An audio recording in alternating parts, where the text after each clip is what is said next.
Assalamualaikum warahmatullahi wabarakatuh. Bertemu kembali dengan saya masih dalam pembelajaran matematika. Kesempatan kali ini saya akan memenuhi permintaan siswa-siswa tercinta yang ingin belajar daftar distribusi frekuensi. Marilah kita mulai saja ya.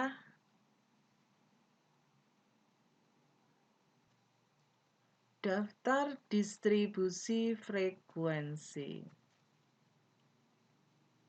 Data yang disusun dalam bentuk tabel disebut dengan daftar distribusi frekuensi atau daftar sebaran frekuensi.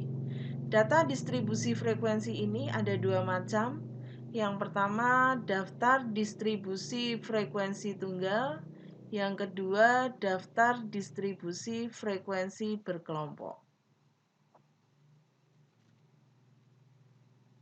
Kita bahas dulu yang pertama, daftar distribusi frekuensi tunggal.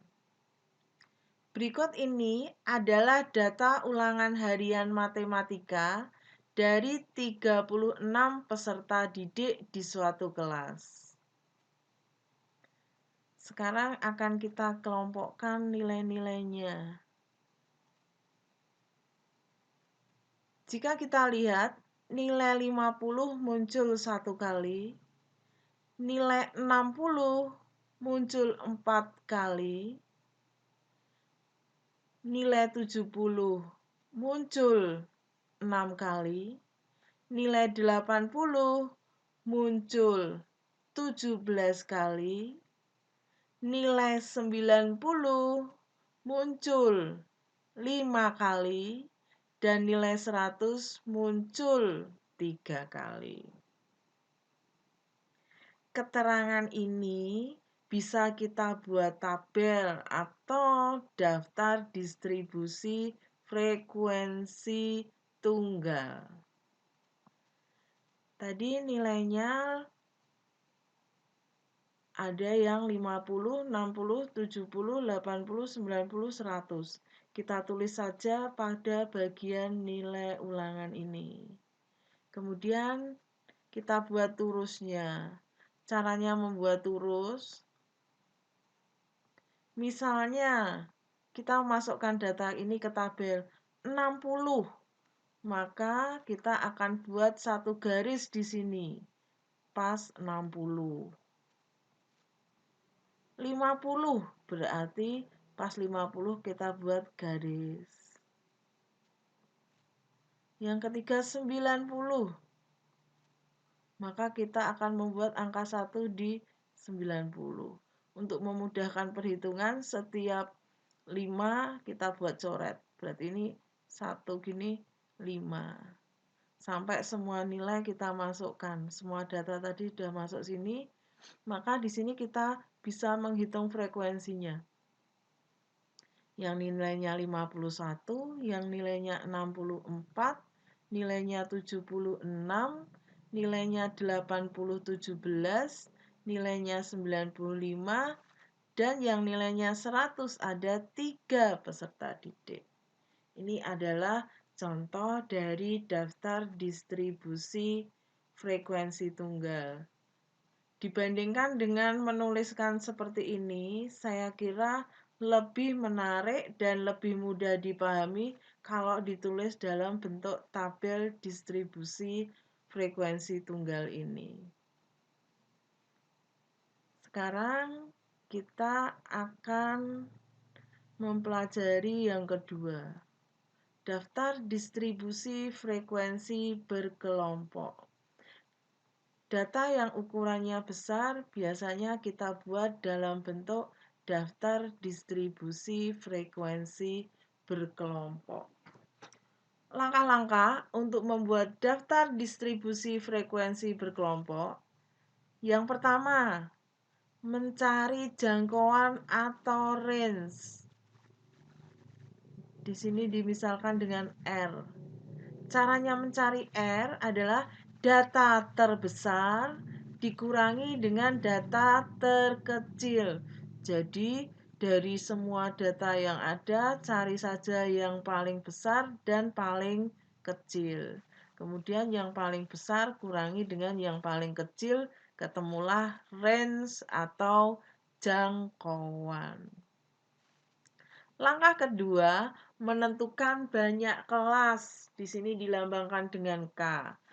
Caranya di sini menggunakan aturan Sturges.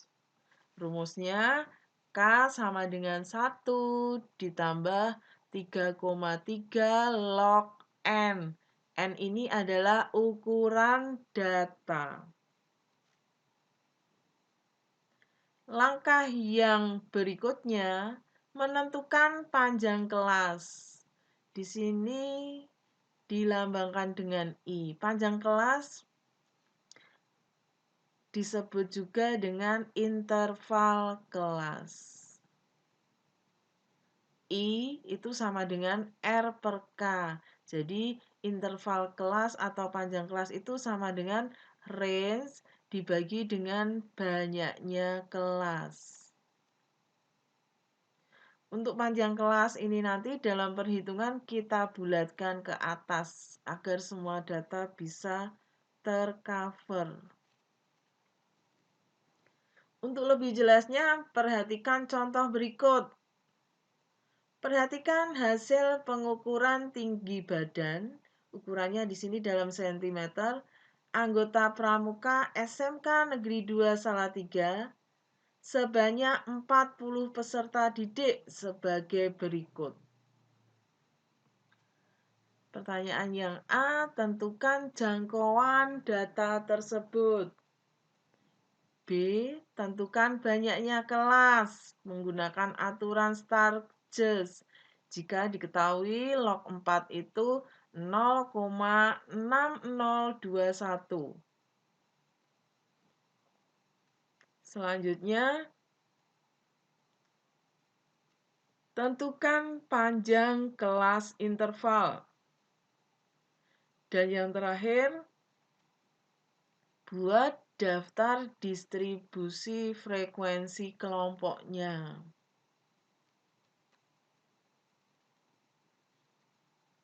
Kita jawab. Untuk membuat daftar distribusi frekuensi kelompok, yang pertama adalah menentukan range. Kalau kita mau menentukan range, kita butuh data terbesar ataupun data yang terkecil.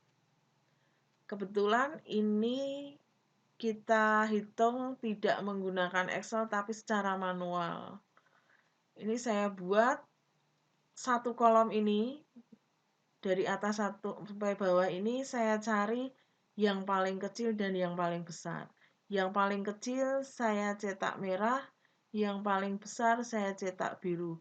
Begitu juga kolom-kolom yang lainnya. Untuk mencari data terkecil, kita tinggal membandingkan yang warnanya merah. Kalau kita perhatikan data terkecilnya adalah 154. Sekarang untuk mencari data terbesar, kita lihat yang warnanya biru. Kalau dilihat, ternyata ini 174 adalah data paling besar. Maka rentangnya 174 dikurangi 154. Ketemulah angka 20. Langkah selanjutnya, seperti pertanyaan tadi, yang kedua adalah menentukan banyak kelas menggunakan aturan Sturges. K sama dengan 1 ditambah 3,3 log N. N-nya tadi adalah ukuran data. Coba kita lihat tadi. Data ini ke kanan itu ada 10 bilangan, ke bawah ada 4. Berarti ukuran data ini adalah 40. Maka N ini kita ganti 40. Untuk menghitung K, kita hitung dulu nilai log 40-nya. Silahkan diingat pelajaran kelas 10. bahwa log 40 itu sama dengan log 4 kali 10. Log 4 ditambah log 10. Perkalian jadi penjumlahan. Log 4-nya 0,6021, log 10-nya 1. Log 40 1,6021.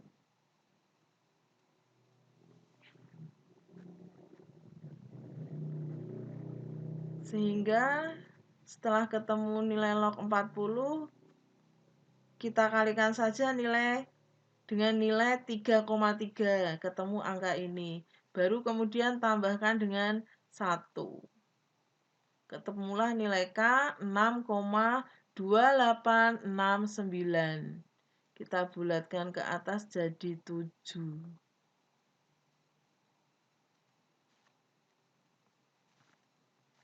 Pertanyaan berikutnya menentukan panjang kelas. I sama dengan R per K. R-nya tadi ketemu 20, K-nya 7.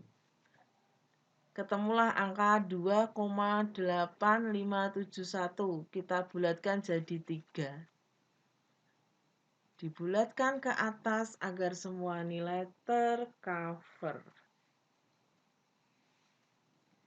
Untuk membuat daftar distribusi frekuensi kelompok,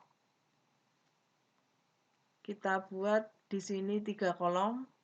Kolom pertama adalah tinggi badannya, yang kedua turus, yang ketiga frekuensi.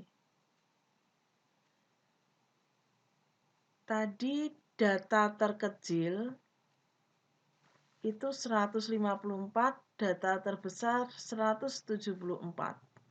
Data terkecil ini harus terdapat pada kelas pertama, 174 harus terdapat pada kelas yang terakhir. Dari perhitungan, tadi nilai K-nya 7. Maka ini harus terdapat 7 kelas. Nah, yang dinamakan kelas itu ini. Seperti sudah saya katakan, data terkecil harus terletak pada kelas pertama. Ini 154 kita letakkan di sini sebagai batas bawah. Tetapi ini tidak harus. Batas bawah boleh lebih kecil dari ini. 154 sampai dengan 156. Kok bisa? Menentukan panjang kelas. Panjang kelasnya di sini 3. Maka di sini nambahnya kita ke kanannya itu hanya 2. 154 tambah 2. 156. Yang terkatup dalam, yang termasuk dalam kelas yang pertama ini berarti angka 154, 155, 156. Jadi panjang kelasnya itu 3. Lebih mudahnya kita ngitungnya 154, kemudian nulis yang bawahnya kita tambah 3 terus. 54 tambah 3, 57, tambah 3, 60, tambah 3, 63, tambah 3, 66, tambah 3, 69, tambah 3, 72. Untuk angka yang di sebelahnya boleh mau ditambahi 2. 2 itu berasal dari I-nya kurangi 1. Atau kalau ini 157 tentu saja sini 156. 160 sini 159. Begitu seterusnya. Bagian depan ini yang biasa disebut dengan batas bawah, yang ini dinamakan batas atas.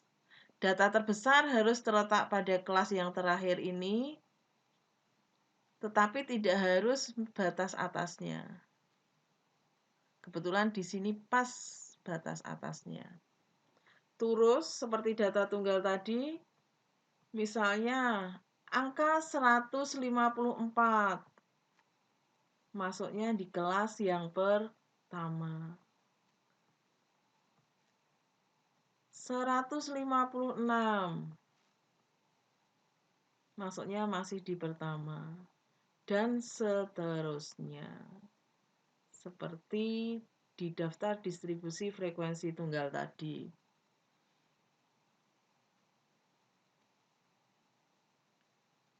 Setelah selesai dimasukkan semuanya, tinggal kita jumlah.